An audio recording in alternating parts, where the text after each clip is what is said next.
welcome to HANSA.newscast. I'm Janne Silden, and today I'm joined by Andreas Ullrich, Global Market Director of Passenger Ships and Ferries at RINA. Andreas, it's great to be here with you in your offices in Hamburg.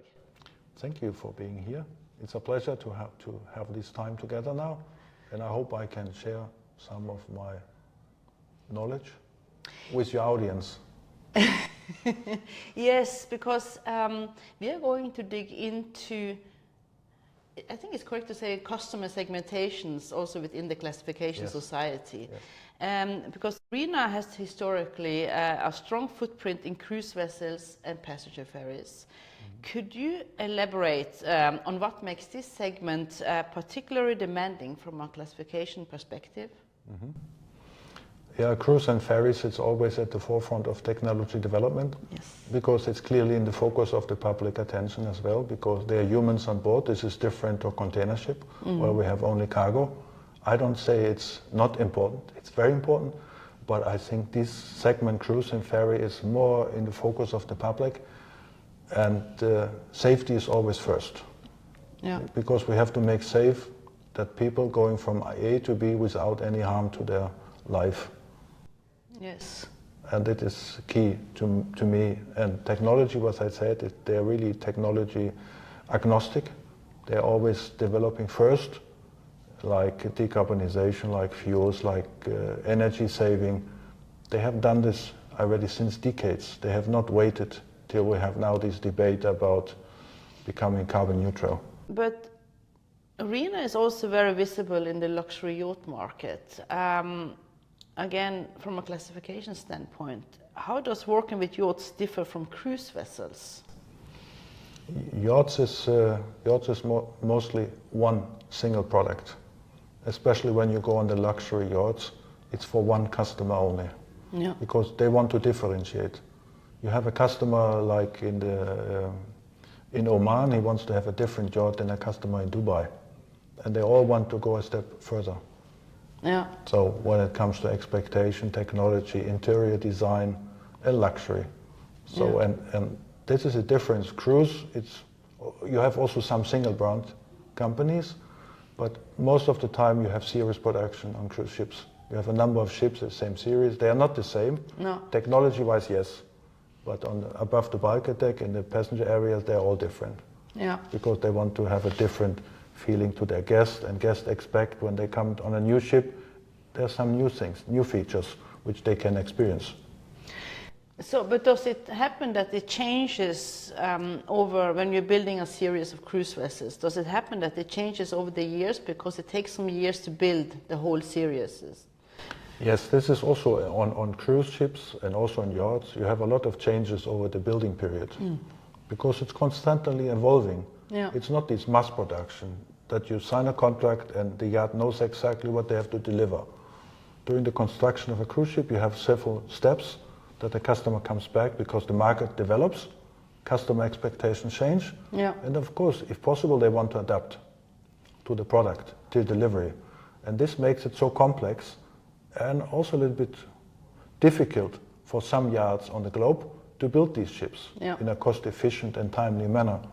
This is the strength of our European shipbuilding industry.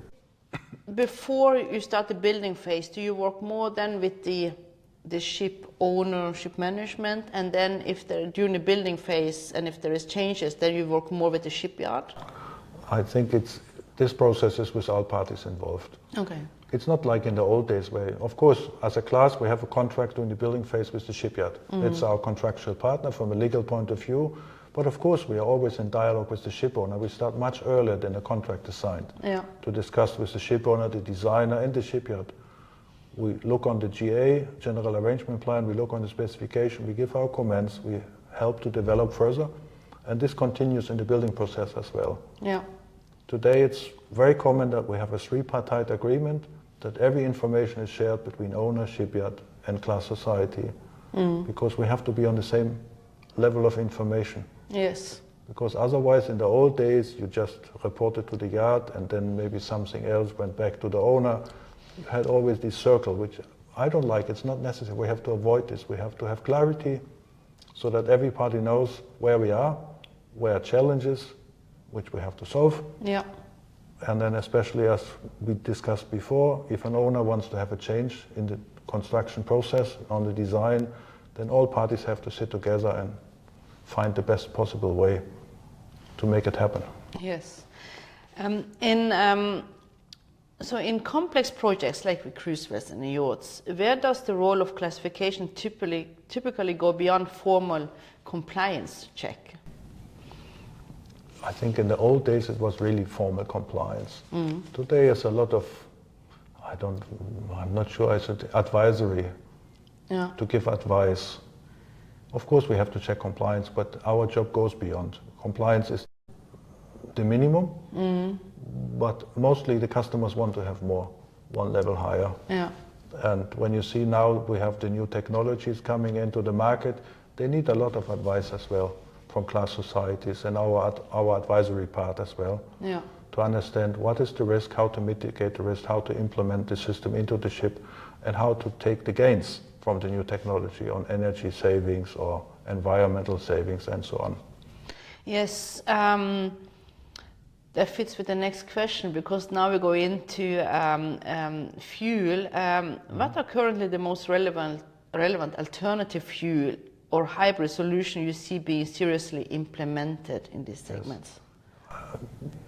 When we talk about cruise, larger cruise ship, the primary alternative fuel today is LNG. Because you can also use green or bio LNG. It's easily to adopt it. LNG has been really shown as a very good fuel for the future from environmental point of view. Technology is there, it's mature, it's applied since many years. And then there's a lot of discussion about methanol as well, for medium-sized or smaller cruise ships, or biodiesel, biofuels. Yeah. So, and when there's also now discussion about, of course, nuclear, for both cruise and yachts. Really? Also, okay. Yes. For the luxury yachts, they're also discussing nuclear as a possible alternative. Yeah. I don't know when. I think it's still a long way to go, because we have to have the regulations in place. We need the public agreement. Yeah.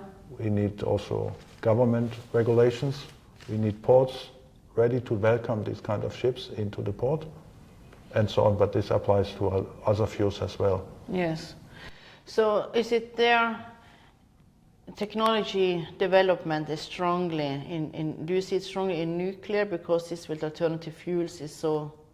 Nuclear, there's a lot of now development in different countries on the globe. Yeah. So we really believe, and when we see the energy demand which we expect in the years to come, I'm not sure we can satisfy the demand with what we have today.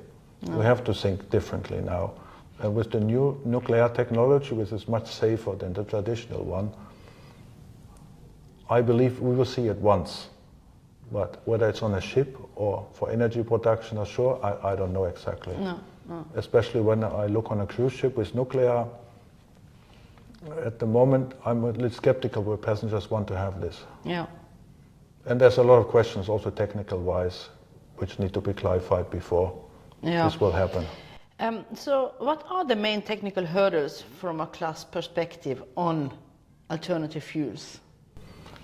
At the moment it's maybe not from a technical point of view, it can all be managed safety-wise, and you have to do anyhow risk assessment to mitigate the risk, and it's possible, but availability is a big question, where you need it, price is a big question, and sometimes also technology maturity. Yeah. Because we have now engines available for LNG, of course it's a long time, we have engines for methanol, ammonia as well, but we will not see this in cruise for other reasons. Yeah. And hydrogen is also, they're working on it for the normal four-stroke engines. You can blend, of course, when you have an LNG fuel ship, you can blend with hydrogen. Yeah. This is possible today as well. And otherwise, when you have pure hydrogen, I think you can maybe go for turbines, gas turbines, but this is a very costly exercise. Technology is there, but we remember we had a long time ago, there was one cruise ship where they have installed gas turbines, but soon after they realized it's too expensive to operate. What a shame, huh? Yes. Yes, I think engineers, if they could not think about budget, they would just love it. Oh yes, but at the end it all goes together. Yes. Because when you operate a ship, it must be profitable. Yes. You don't want to operate in losing money.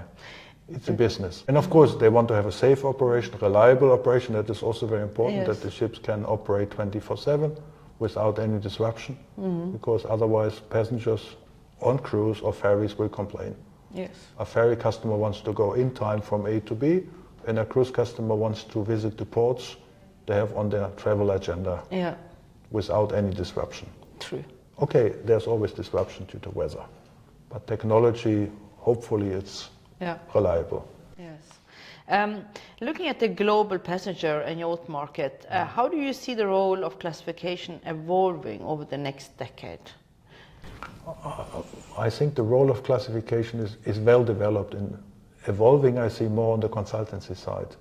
There's more demand for consultancy because of the new technology, the new fuel, energy saving measures, cyber, digitalization, just to name a few. Yeah. And this goes beyond classification because customers need advice how to implement all these things into their daily operation and business. You have been working for in the classification environment or industry, to put it that way, for decades. How has your job changed from you back then when you started until now? When I started in classification, it was really just compliance check. It's okay, it's not okay. Like a list? Yeah, you make a check, it's fine. Okay. Today it's far beyond because it's not black and white. Yeah.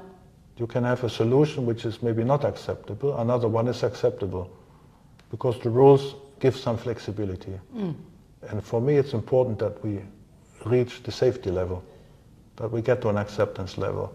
And when I started, the feeling what I had when I started in class, it was more like a police.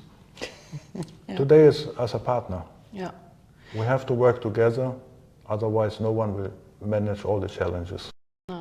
Sounds like a lot of negotiations then back and forth because you can to understand, But this is also the funny part.